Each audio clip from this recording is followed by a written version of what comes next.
Awesome. All right, welcome everyone. So where we're going to be picking up today is, well, it's where we left off last week, which is the most logical place. So where we're going to be diving in is on page 52. So if you get the chance, grab your book. We're going to be diving in on page 52, and we're looking at the very first paragraph. But I wasn't able to land the plane of the metaphor in time for us to finish that next paragraph. So I got to take flight with the metaphor that we're right in the middle of. I'm trying to do airplane puns, is what I'm trying to do, because that's the metaphor. So last week, on the very bottom of page 51, we were talking about Professor Langley and the Wright brothers.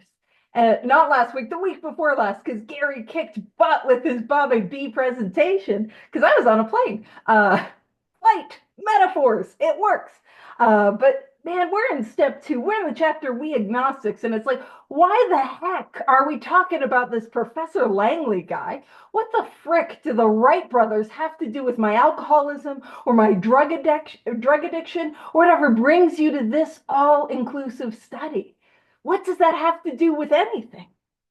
And so for me, I often use the metaphor of Professor Langley as self-will. Professor Langley was a gentleman who was given $50,000 by the US Army to build an airplane. And he constructed what was known as the aerodrome. And it was on this like houseboat in the Potomac River, and they were catapulting it up into the air, and it crashed into the river. And from that was a man who had all the money, all the resources, all the scientists. And when his machine crashed into the river, we as a society were convinced that man could never fly. And the metaphor is, how often have we been convinced of things like the 12 steps could not help me, despite not having any evidence of that? And then it was 2 bicycle repairmen in Kitty Hawk, North Carolina, and they built an airplane. And from that moment, we as a society, we changed our minds. And not even like a little bit. The paragraph that we're going to talk about and we're going to dive into is this idea of like how open-minded we as a society got. But the airplane, in this metaphor, the airplane is a metaphor for the spiritual awakening. And in 2025, I can't deny the presence of airplanes. You know what I mean? I get to go to the Calgary International Airport, and I don't gaslight the employees there. And I'm not like, I don't know. Airplanes, they're not for me. I don't believe in them. You know what I mean? I do not do that at the airport, in part because I'm sure they'll call security, but also in part because I see that. And in 2025, it is the exact same thing. I can come to rooms like this with people like you, people who have recovered from that seemingly hopeless state of mind and body. The light is on in their eyes. There's a hope in their spirit, and they have recovered. And you see, in step 2, all I need to do is believe that the airplane exists. And in the second step, I don't have the airplane yet. I just believe it exists because I see other people flying. That's the metaphor. Now, what we're going to have to do is we're going to have to build the airplane. And how we do that is through the 12 steps. Now, if we were building an actual airplane, do we think we'd be a little loosey-goosey like this was IKEA furniture? Or, like extra screws, who needs them, Or do you think I'm going to be following directions pretty precisely? Because, this flying, it's a bit of a life and death predicament. So it's just like that. In the second step, we don't have the airplane, but we see that other people do. And we just believe it is possible. When we get to the third step, we're going to make a decision to put together and to construct the airplane. Now, this is where we dive in, page 52, first paragraph. I hope everyone got there because I gave you plenty of time with the review to find it. But if you still didn't find it, that's okay. It's okay. I was nattering on. Rude of me to keep talking. Page 52, first paragraph. So it says, but in most fields, our generation has witnessed a complete liberation of our thinking. So what they're saying is in regards to the airplane and flight, man, the society has had a complete radical open-minded approach from that point on. It says show any longshoreman a Sunday supplement. Actually, showing a longshoreman a Sunday supplement describing a proposal to explore the moon by means of a rocket, and he will say, "I bet they do it. Maybe not so long either." I like to read that with my transatlantic, and if I'm sure there are people who, Kathy, go get Howard. He'll correct me because it's probably not a transatlantic that I got. It's my best attempt. It's my best attempt. And because I don't know about you, this is the point in the book where I'm like disassociate. Oh, welcome. We're on page 52, and we're at the first full paragraph. And this is the point of the book where I'm like, what the frick are we talking about? Like, none of this makes sense to me. And so I live in a part of Canada that is called Alberta, and we are landlocked. So I'm sure there are people in Alberta that do know what a longshoreman is, but we don't have a shore. So what is a longshoreman? So a longshoreman, for those that don't know, is your average blue collar dock worker. So somebody who would load and unload the ships. That's what a longshoreman is. So it's saying show any average Joe. And it's like, what is a Sunday supplement? Well, if you guys remember newspapers, uh, you would hold them and you would read them. And if you took Silly Putty, you could you could get the print of it. Some of you guys know what's up. You do with the comics. So some of you are like, oh, she old. I am. Uh, but the Sunday supplement was an additional story that was added to the Sunday newspaper because the Sunday newspaper was like the thickest newspaper. And so if you guys remember, you would see shows and media and movies and plays where they'd have a little newspaper boy with the big old cap and hanging off a lamppost and going, extra, extra, read all about it. That's the extra, is that extra story. So it's saying like, hey, you show any of your average blue collar worker a TikTok. I mean, that feels like that for a while there. I was talking about BuzzFeed articles because that was kind of the thing. This is how we know we have grown in sobriety. So you show your average Joe a TikTok describing an idea of how we can get to the moon. It says, I bet they do it maybe not so long either. So we went from this idea that man could never fly to, oh yeah, we'll get man on the moon. I bet that'll happen sooner than I think. And that is a demonstration of how open-minded they were able to become, or we were able to become as a society. And I'll point a couple things out. I just need to start with it's possible. That's all I need to start. So if we are here at step 2, all I need to begin is maybe there could be a power that is greater than myself, or maybe a spiritual awakening is possible. Maybe there are people, probably not me, people probably can't believe that I have better things to do, but other people have better things to do than lie about their experience of a spiritual awakening. And also, we had people on the moon. That happened. In fact, we have had rovers, multiple, on Mars, and they were up so long, they died. And I felt sad for the inanimate objects because I am codependent. I was, oh no, right? So that idea, but we still don't have a cure. We have self-landed rockets. We got space. Some of us are dialing in, and the internet connection has gone to space and back. Woo, welcome. But we still don't have a solution for this illness that does not involve a spiritual awakening. And there's money in it. There would be money in getting an answer for people like us. There's money in treatment centers. There's money in medication. There would be money in it. And we still don't have a solution other than a spiritual awakening.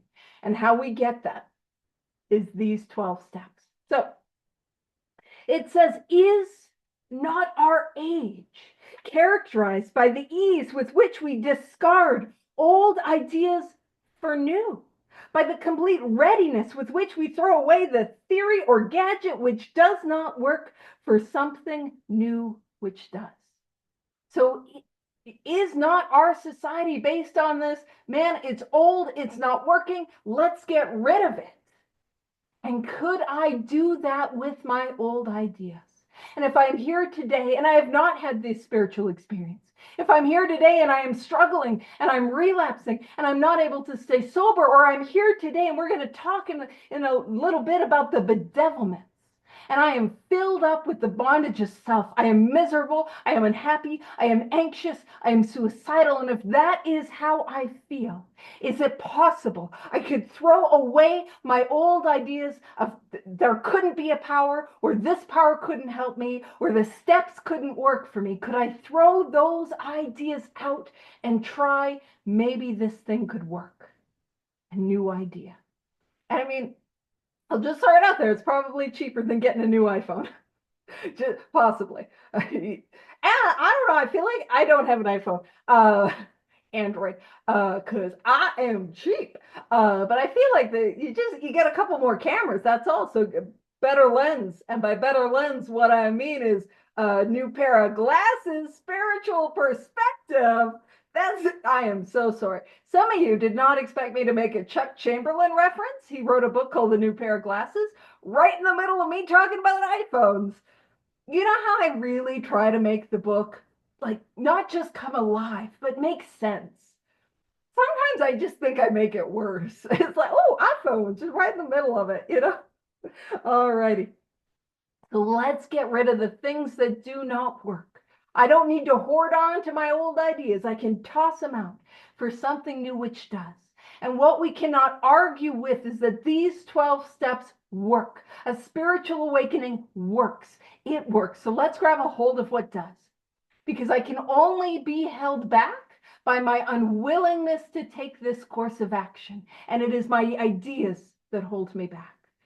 And I can get rid of those. So it says we had to ask ourselves why we shouldn't apply to our human problems the same readiness to change our point of view. This is the metaphor. It's like, man, if we're able to say, I bet we could get man on the moon. Well, I bet I could have a spiritual awakening too. Why can't I change my view? And what we're going to read in this paragraph is what is known as the bedevilments. And what they are is a description of the spiritual malady. But what I will point out is the spiritual malady is not diagnostic of alcoholism or addiction or whatever brings you to this study, because it says we had to ask ourselves why we shouldn't apply to our human problems.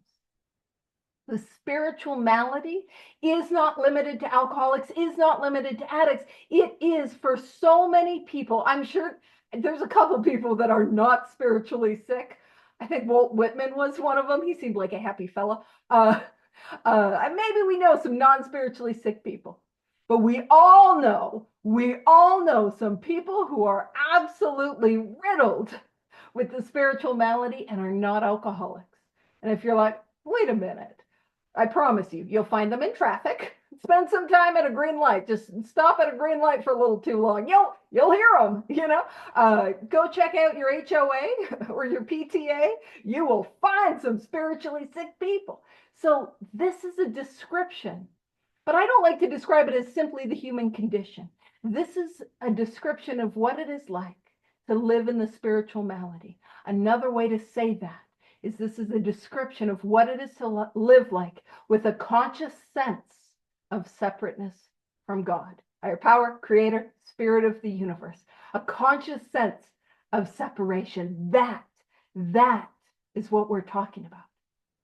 And even though the spiritual malady is not how we diagnose our illness, that is what we are treating in the rooms of 12 step. That is what we're treating with the 12 steps in the spiritual awakening. That is what we need to treat. And that is what the 12 steps treat. So we can ask ourselves, and I'll be screen sharing. So glad, Josh, I'm glad you could make it on and not just call in, because, I'm going to be doing some screen sharing. It's like, and we're going to see that these things get solved and how they get solved. So let's ask ourselves, is this our experience? Now, is this our experience sober? Is this my experience sober? And if you're here today, we can ask ourselves, is this my experience today? It says we're having trouble with personal relationships. How are my relationships going? And not based on what I think, what would they say? Do you know what I mean? If I'm in a lot of conflict with people, if I got to block a lot of people, if I'm getting blocked, do you know what I mean? Maybe you don't have a lot of conflict. Maybe you're like me and I will avoid conflict at all costs, you know? Yes, absolutely use it. If I avoid conflict at all costs, doesn't it get a little expensive? And don't you start resenting everyone around you? So, how are my personal relationships? It says we couldn't control our emotional natures. Do I have these feelings where my emotions are all over the place and I'm swinging from one extreme to another? I feel like at any moment I could burst into tears, or I feel so angry I couldn't stand it. Do I feel so empty and alone, or so anxious, like it's like my skin is crawling? Does that sound a little familiar? And then it says, we were a prey to misery and depression. And to be a prey to misery and depression means that they are on me and that I can't escape them. Do you guys know what it is like to wake up? Man, if you guys are like me, I'm gonna tell you what my experience is like when I am sober and unrecovered. I begin to come into a state of consciousness and my brain starts going. And here is what my brain starts to say. I effing hate myself. I effing hate myself. I should effing kill myself. What's this point? I effing suck.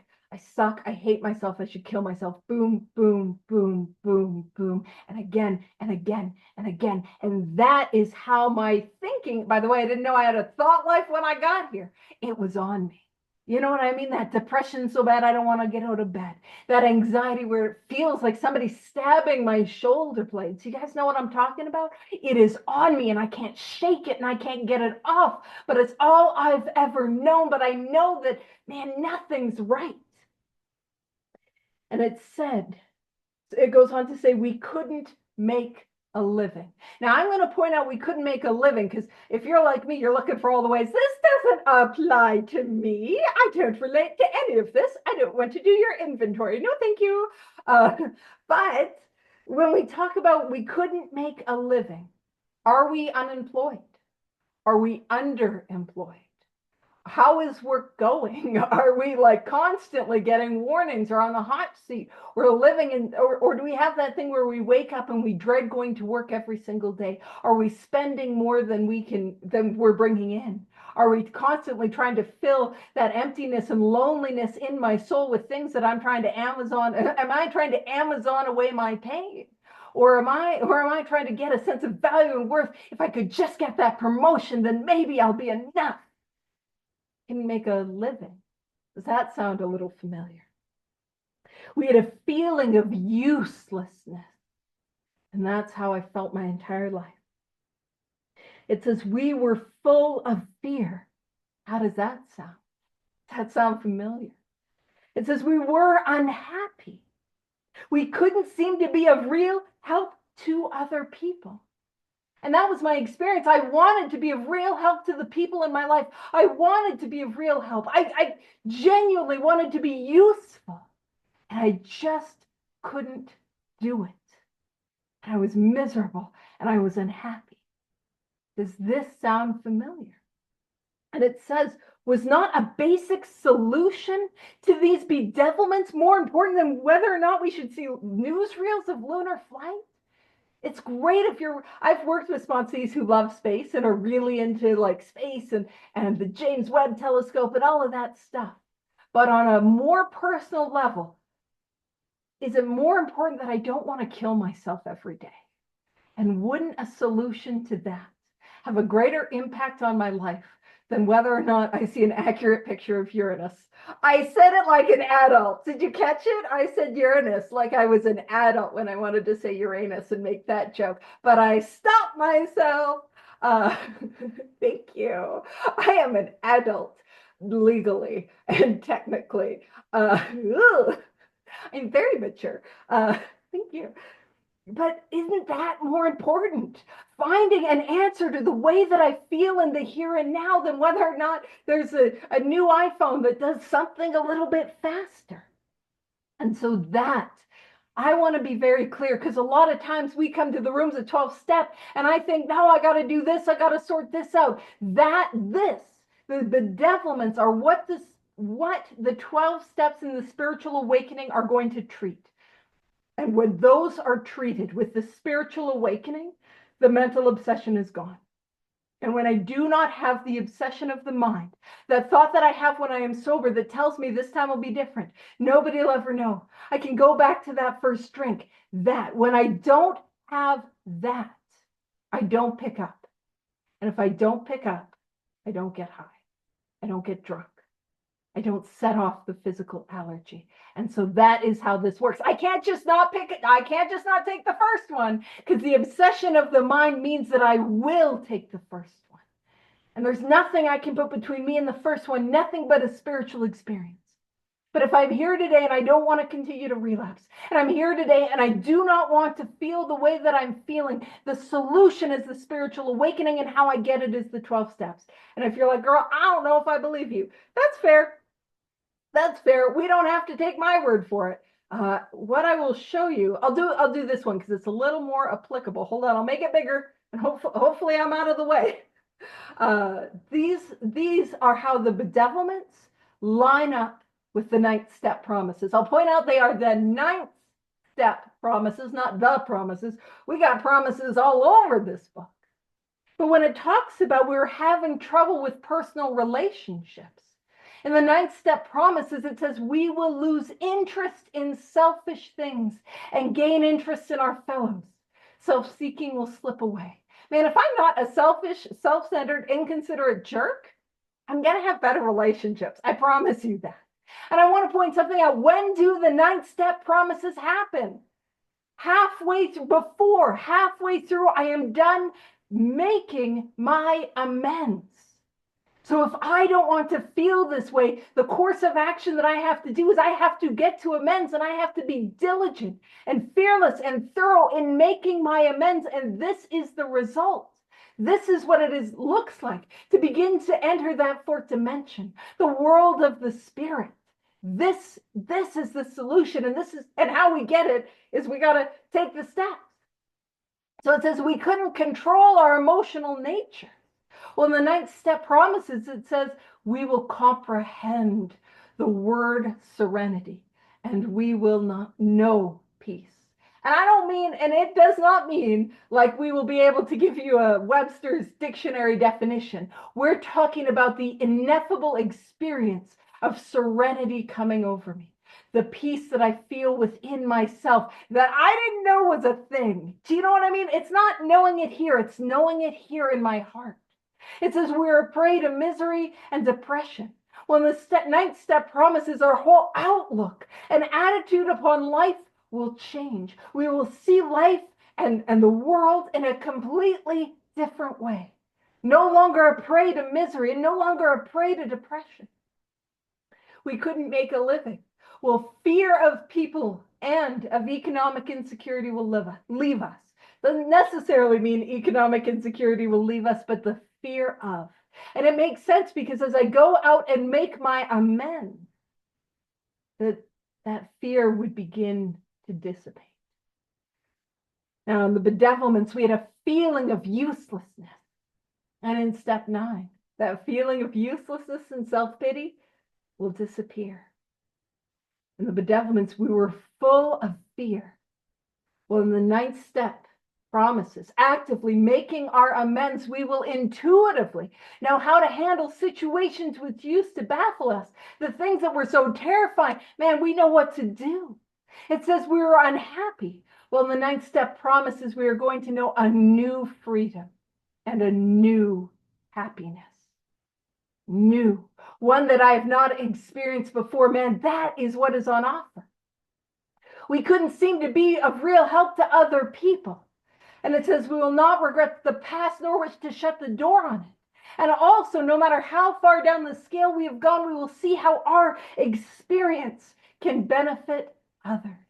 So if we are here today and we are feeling the bedevilments, we are feeling wrapped up in the bondage of self, the misery, the depression, the uselessness, the fear, if the anxiety, if that feels like us, we have a solution for it. We have an answer for it. And we have a way to get freedom from it. But it's going to take some work. It's going to take that. I mean, I'm not going to lie to you. It is going to take some work. It's 4 through 9. 4 through 9. Like my life depends on it because it does. And so it goes on to say, when we saw others solve their problems, and I have a feeling right now what Rob is doing is like, oh, I want to find that thing that I have to put in the chat, which is all the solves. That's what he's doing. So stay tuned. He's going to put some cool stuff in the chat. But solve. It is not just don't get loaded one day at a time. It's solved. It's solved. There is an answer. There is a solution. It is done. Solved. And I will point out, solve their problems with an S, not problem. The main problem that I bring is my illness. That is the problem that I need to solve. I need to solve that conscious sense of disconnect from God with a spiritual awakening. And when I do that, again, the mental obsession is gone. Because that's the thing that's killing me. That obsession of the mind that's taking me back again and again and again to the first drink. But it will solve all my problems. My experience is there is not a problem in my life that I cannot take through the 12 steps. I'm not saying we can't seek outside help. Please do. But what I am saying is that this is a way of life, going to be a pain in the butt because it's a way of life, not a set it and forget it program, but a way of life which answers all our problems. Anything that I'm going through, I promise this way of life, this work helps. It does. And solves. So, and it says, we saw others solve their problems by a simple, and it is simple, reliance upon the capital S, capital U, Spirit of the universe. We had to stop doubting the power of God.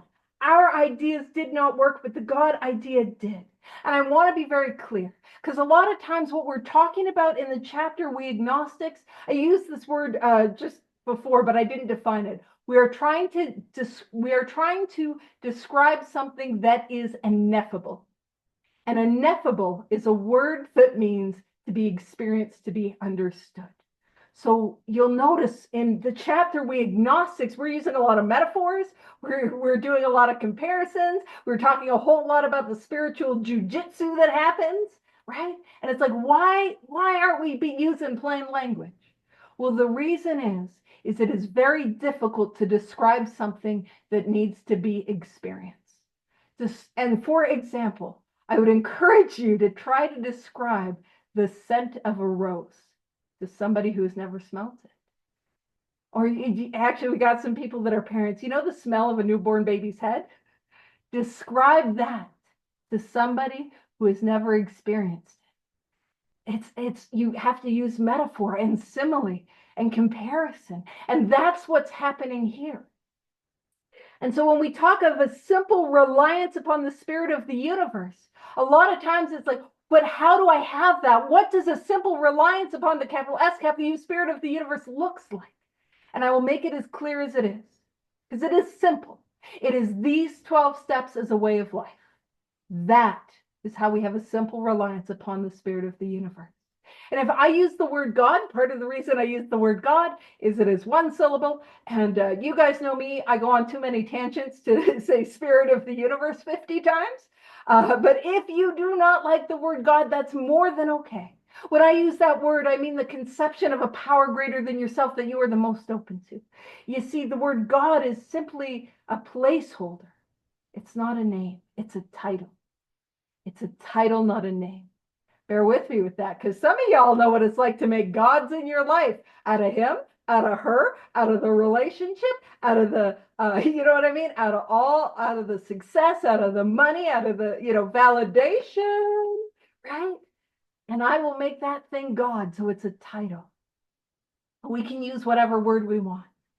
And capital S, capital U, Spirit of the universe, we're pointing to that which is beyond the title. We're pointing to that power. We're pointing to that which we get to build a relationship with. And when we saw others recover, that is when we had to stop doubting this power. So we came to rooms like this with people like you. The lights were on in their eyes. Man, they drank and used and did the things that I did, and they weren't like me. Actually, do you guys know what it's like when you come into recovery? You really kind of dance, not you guys. You guys wouldn't know what it's like to try to dance around and avoid the steps. Not you guys.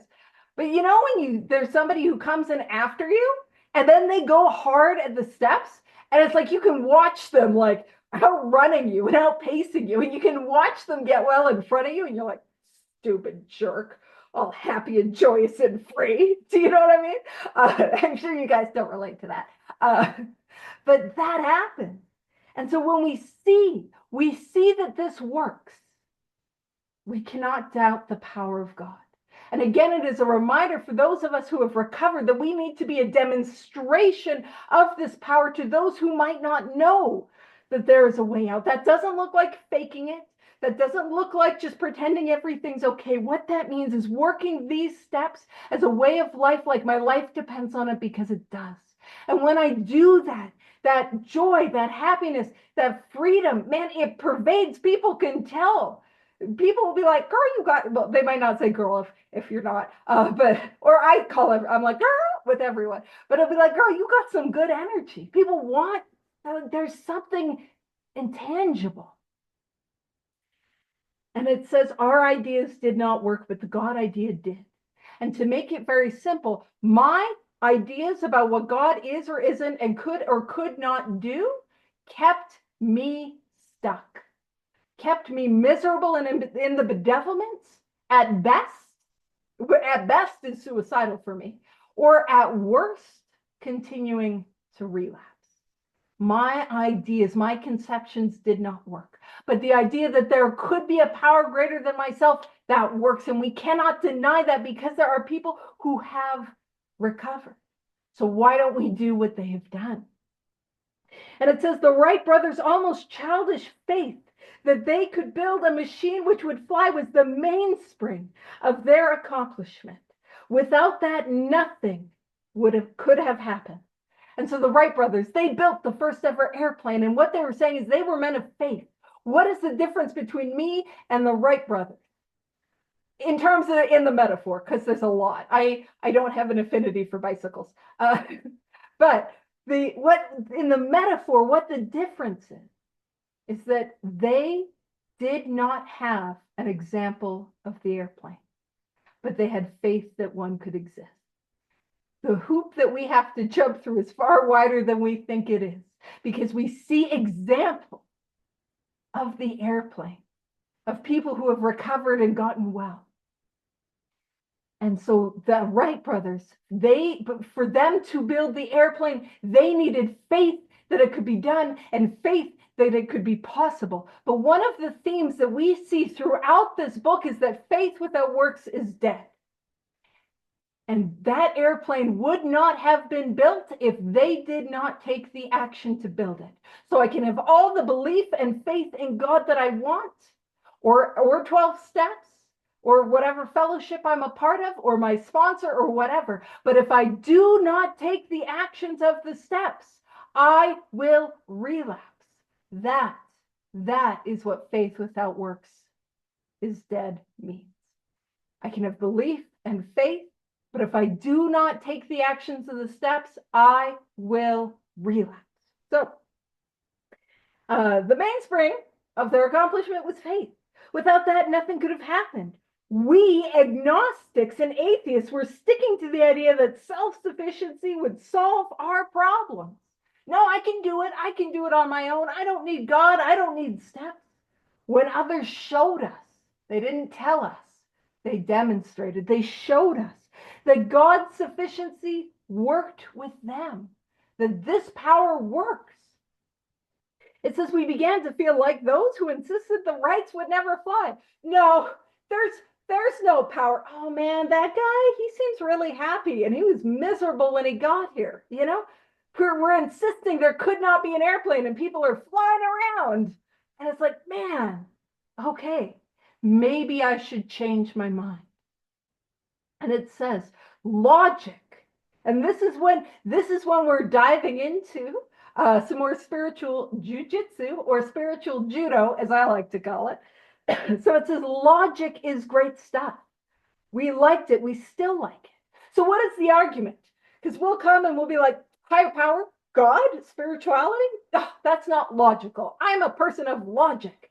And so what we're doing is we're meeting that argument head on.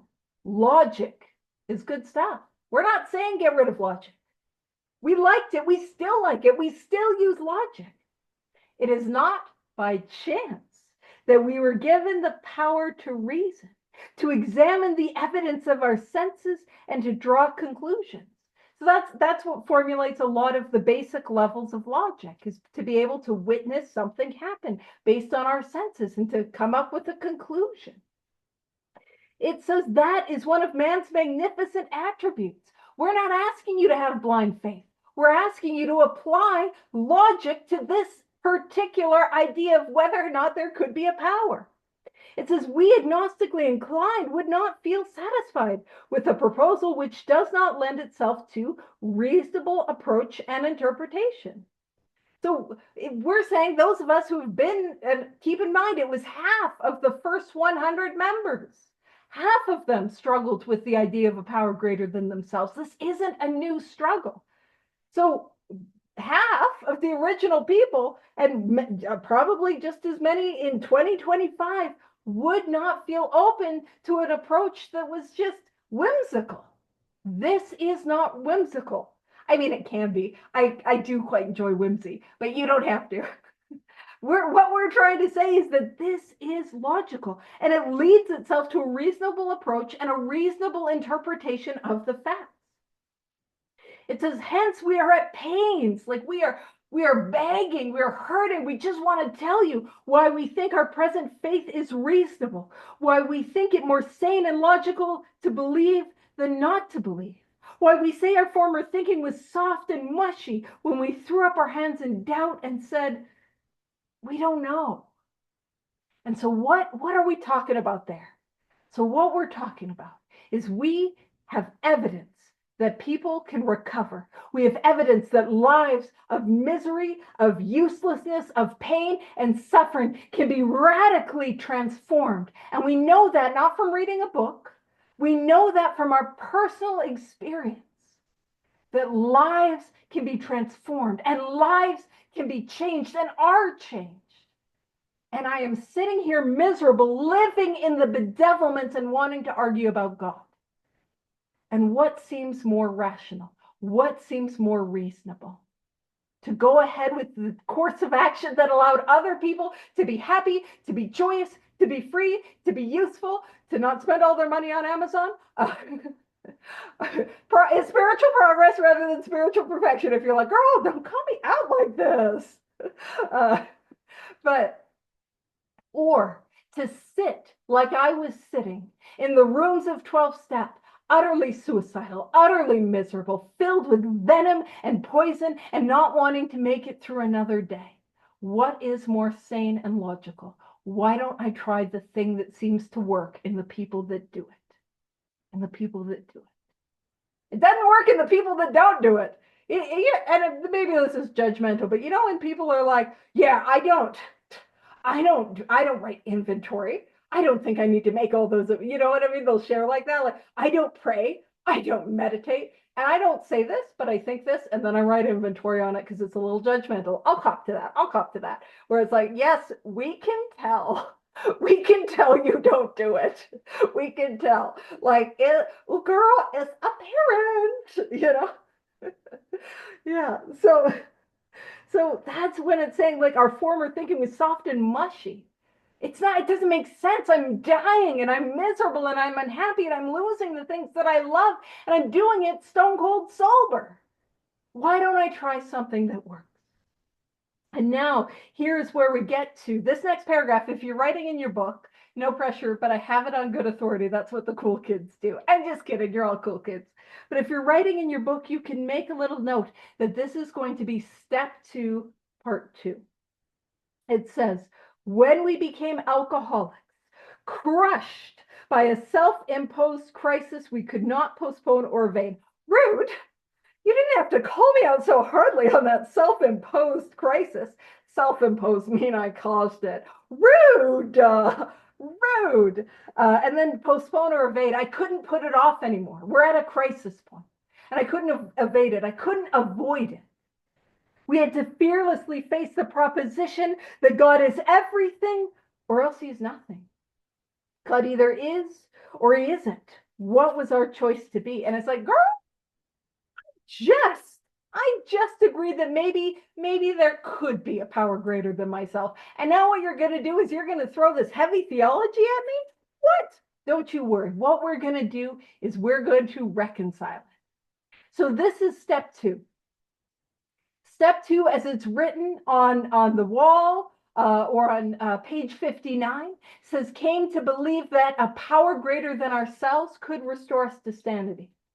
So step 2, part 1 is came to believe that, not even in, came to believe that a power greater than ourselves. And we saw that on page 47. Do I now believe, or I'm even willing to believe, that there is a power greater than myself? Could there be a power greater than me? That is step 2, part 1. And then let's have a look at step 2, part 2, could restore us to sanity. So is it possible? What is being asked of me is it possible that this power could relieve from me the obsession of the mind?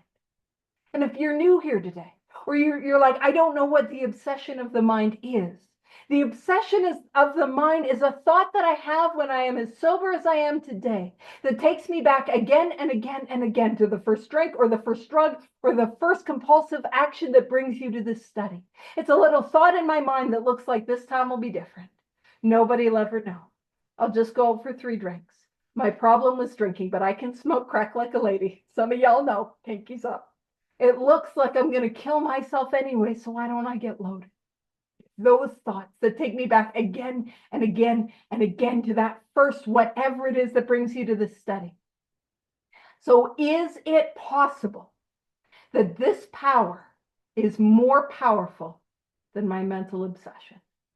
Now keep in mind, I come to rooms like this with people like you, and I see that you are happy and sober, and the obsession of the mind is gone. So could I believe that that could happen for me too? Is a spiritual experience possible? Another way to look at it is, what is bigger? God or my alcoholism? What is bigger? And I like to do this as a little softball. What do I think is bigger? The spirit of the universe, or my rinky-dink little problem with booze and drugs that absolutely was destroying my life, but I'm underhand throwing this. Do you know what I mean? What is bigger? God, higher power, creator, spirit of the universe, or my alcoholism? Could this power relieve the insane thought that I have that is taking me back again and again and again to that first drink, drug, hit, hoot, high, compulsive, whatever brings you to this study? And if we can agree to that, that's step 2. That's it. We don't need to do any more than that in terms of an understanding of step 2. I don't have to walk hand in hand on the beach with my higher power, which is good because I live in Alberta. We don't have many beaches. We are landlocked, and some of y'all know that sand, I don't do well on sand. It's spinning my tires, But could I believe that this power could relieve me of the obsession of the mind? That's it. Is a spiritual experience possible? Could a spiritual experience exist? Again, I see it in you. That is all that is asked of me. Now, it does ask me this question. God is everything or else he is nothing. God either is or he isn't. What is our choice to be? And this a bit of a heavy question, right? And so how do I reconcile it? Because we can take the view of like, what's bigger, God or my alcoholism? Or I could take the view of like, could this power relieve my illness? But it also asks me this question. God is everything, or else he is nothing. God either is or he isn't. What is our choice to be? And I believe when the book asks us a question, I am called to answer it. So I'll share with you how I have answered this question. And what we can do is we can look at our lives. And if you're here today, you have probably had experiences like me.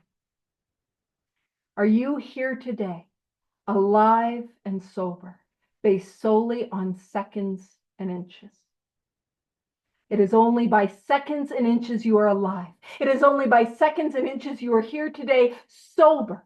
It is only by seconds I did not earn and inches I did not deserve that allow me to be breathing air and not a substance in my body. Is it possible that there could be a God, a power that was involved in those moments? Is it possible? And then one of the things that we can look at, and if you don't have to, but if you want, you can close your eyes. And we can think of those moments. Have we had any in our life, any moments where we have felt a presence, a connection, a peace that came over us, that was not us? Maybe it is driving out to the mountains and just having like our breath taken away. Maybe it's a moment of feeling not alone in the universe. Maybe it's a moment of crisis and there is a calm that comes over you and an answer that you could not have come up with on your own. Maybe it's that moment of looking a newborn in the eyes and seeing the universe there. Have we had any moments like that? And if you're like me, you might have had a moment or two. And if you have had any of those moments, we cannot say God isn't. We can't. We cannot. We are left with the proposition that God is. And if God is, then God is everything. And that is how we reconcile it. And if even that feels too much, if you can believe that there are other people who are here and alive based on seconds and inches, and there are people who are here today who have had those experiences, and you just can believe that they, probably not me, but other people have better things to do than lie about their experiences, then we cannot say that God isn't. We must say that God is. And if God is, then God is everything. And that's how we reconcile. So it says, arrived at this point. Now, this is an example of the book is giving us this question, and the book is going to help us reconcile this question. So it's like, oh, girl, you're expecting the reader. Yeah, and absolutely in the 1930s, this is how they approached it. The book was absolutely in the 1930s, expecting the reader to go, oh, girl, you want me to answer that? The book was like, there's a snap in there and everything. And so this is how it's going to help us reconcile it. So arrived at this point, step 2, part 2, we were squarely confronted with the question of faith. Here it is, black and white. There it is. We couldn't duck the issue. Oh man, I'm going to go on a waterfowl tangent. I'm sorry. Sometimes when I'm working with people, and some of you guys remember that idea of like, if I watch for a power in my life, I will see that power. And I've had that with sponsees where they're like, I can't see God. And I'll ask them, well, how many red-breasted nuthatches did you see today? How many mourning doves? Now that's for those out in Ontario, like we don't get them this far west. How many mourning doves did you hear? How many, this is for the Albertans, how many magpies? How many robins? It's like, I don't know, because I wasn't looking. But to continue on the bird reference, gosh, to continue, I know. To continue on the bird reference, I often reference ducks. So if you are somebody who is here today and you're like, there is no way a power could love me. This power must be mean or punishing or I'm unlovable. I want to remind you, the duck's feet are orange. That's freaking delightful. There's no reason for that nonsense. They're orange. Only a loving God would do that. And also, I don't need any other duck facts. Don't put your other duck facts in the chat. We don't need them.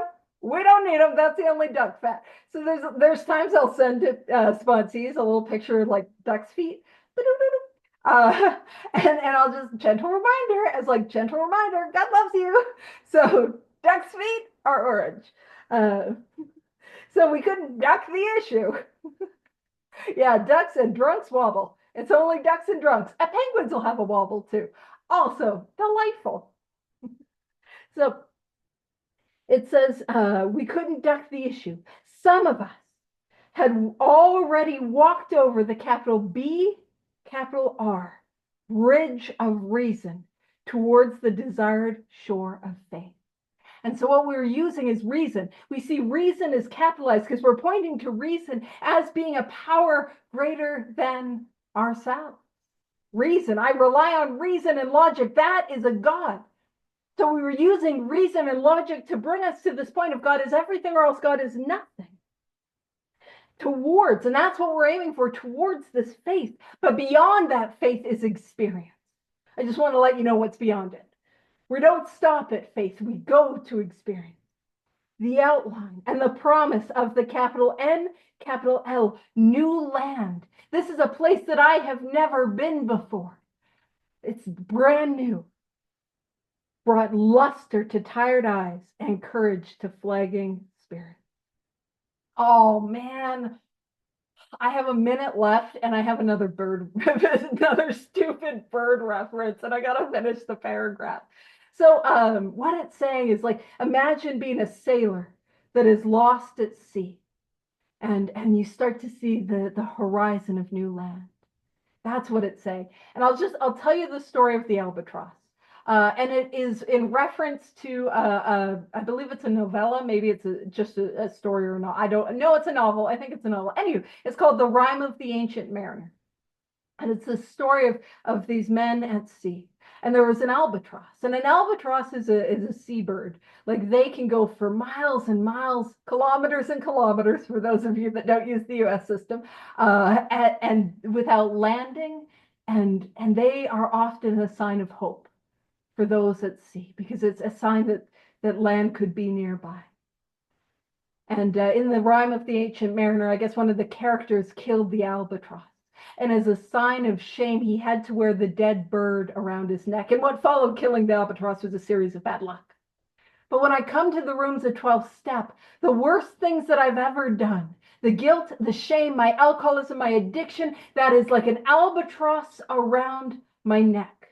But what happens is I take this course of action, these 12 steps, and what was once this hanging bird carcass of shame becomes this albatross that is a message of hope to those who are trying to find their way out to safety and freedom in a new land.